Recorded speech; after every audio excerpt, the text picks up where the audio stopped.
remember in your book the precise event that you mentioned as leading you to that change?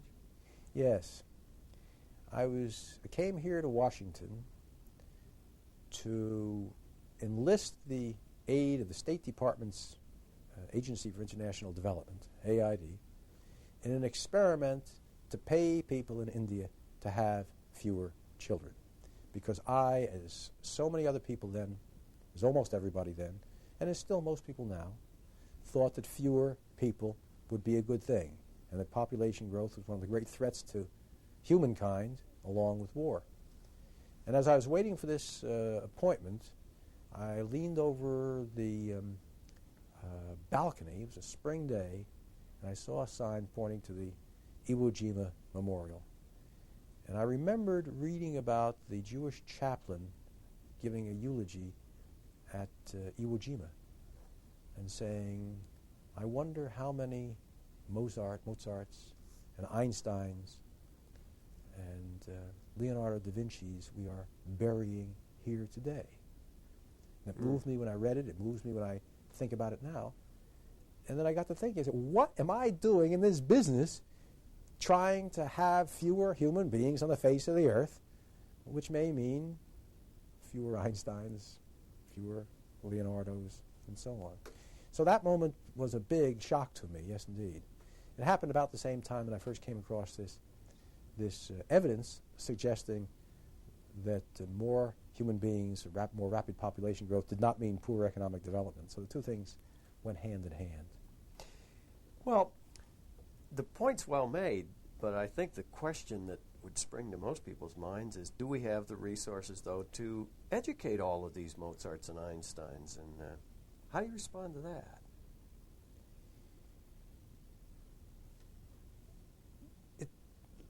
Let's distinguish between physical resources and human resources. Physical resources we've talked about before. We have seen that in this extraordinary paradoxical process, the more resources we use, the more resources we have. The fact that we've been using copper for all these thousands of years, and the fact that we have more of it now, means that the constraint upon us is loosening rather than getting tighter. That is, it gets easier with every passing generation, with more people, more use, more problems, more solutions. The physical resources part gets easier and easier the more people we have to participate in this process. As far as the human resources go, well, human resources always are limited. The attention that parents have to give to their children, that's limited. The attention that school teachers have to give to their children, that's limited. So that in the very shortest run, yes, there are limits. But as we have more people, they also create more capacity. All of us at one time are users, but we are also resources. So that we have here a self-enhancing, cumulative process that points in a positive direction. That is, every generation is on average richer than every previous generation.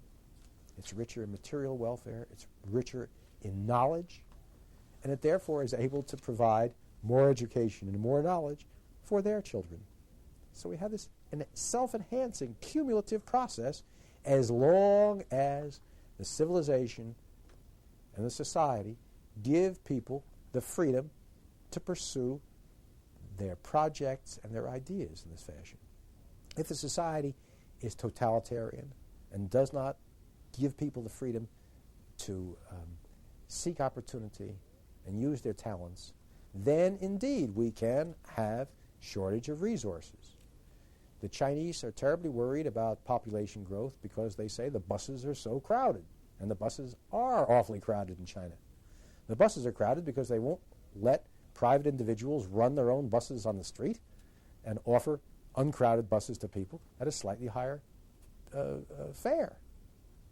So we as human beings can indeed rig the conditions so that there are fewer resources, fewer material resources, and fewer human resources.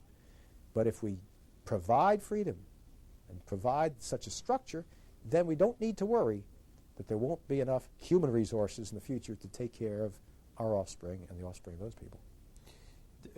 In a sense, then, you would be saying that the human resource is more it can be self-motivating. If it is motivated, it doesn't require necessarily any additional physical resource.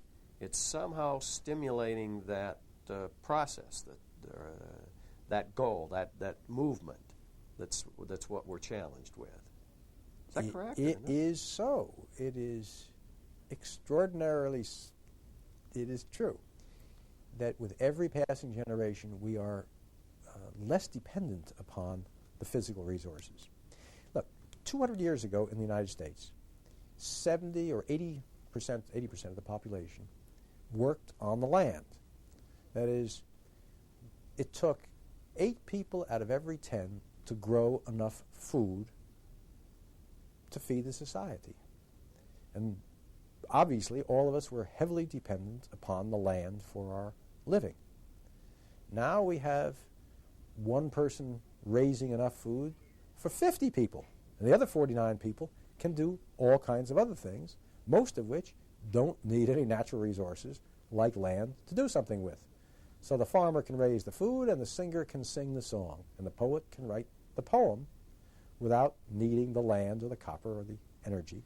And if I follow you right, with hydroponics, we don't even need the land anymore. In a 20-story building, we can raise much more than you could on the acre of land that the 20-story building sits on. It's true, it's true. It's a great paradox. For a long time, people thought, my goodness, we'll have increasing population and and land will be ever more important. And yet all the data point the other way. Land has been getting less important in human society, certainly for the past couple hundred years, which we can measure. Land is a smaller and smaller part of our national wealth.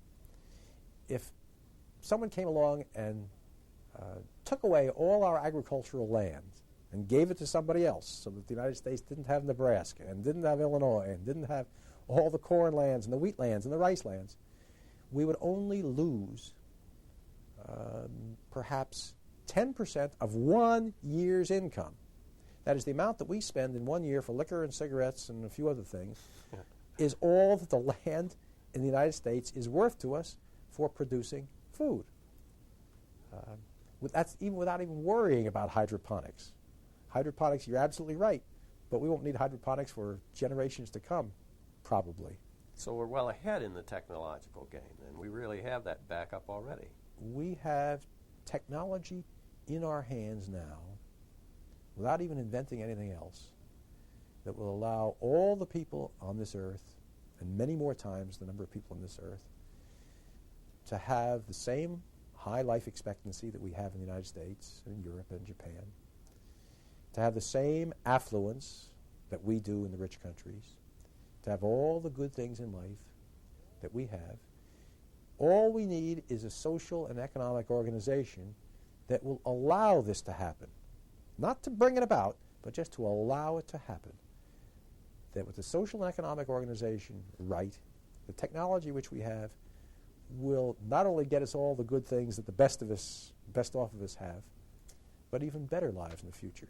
And that's even without considering Buck Rogers stuff. We're not talking about living under the sea or going to other planets, all of which is good for itself, all of which is exciting and offers us possibilities forever.